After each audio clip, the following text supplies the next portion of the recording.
Okay, so uh, the growth rate for the species 2 is dn2 dt equals to r2n2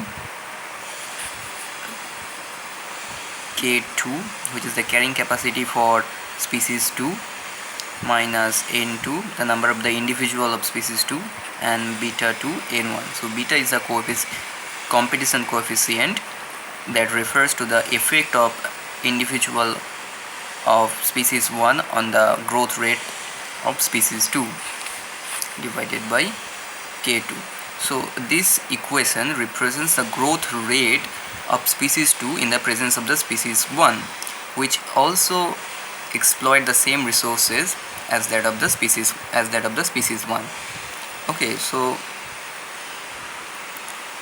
now we need to draw the isocline or zero growth isocline for the species 2.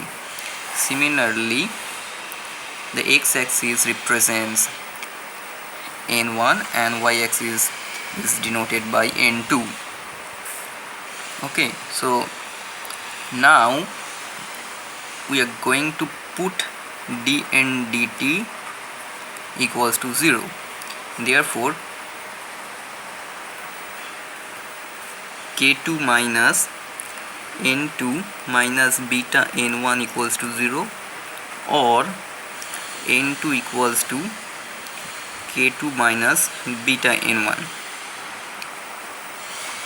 Okay, so at any point on the x-axis, the value of the n2 equals to 0.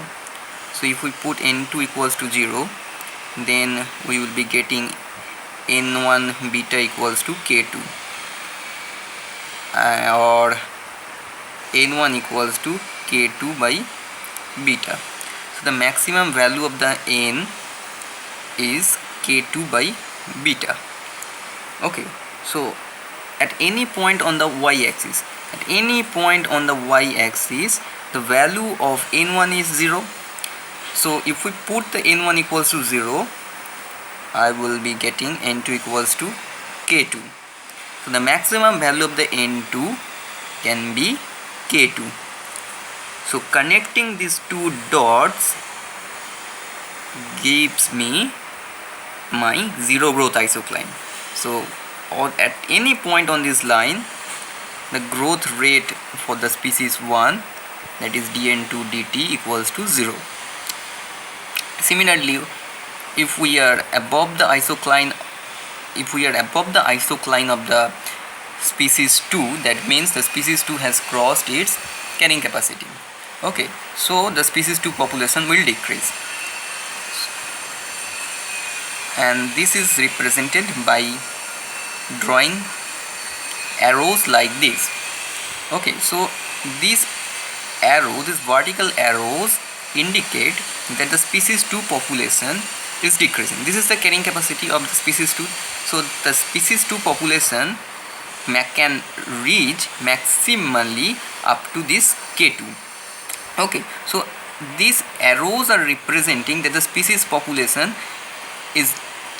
population is decreasing. It is moving down from its carrying capacity. If we are above the isocline of the species 2, then the species 2 population will increase. Okay, so this can be represented by these arrows.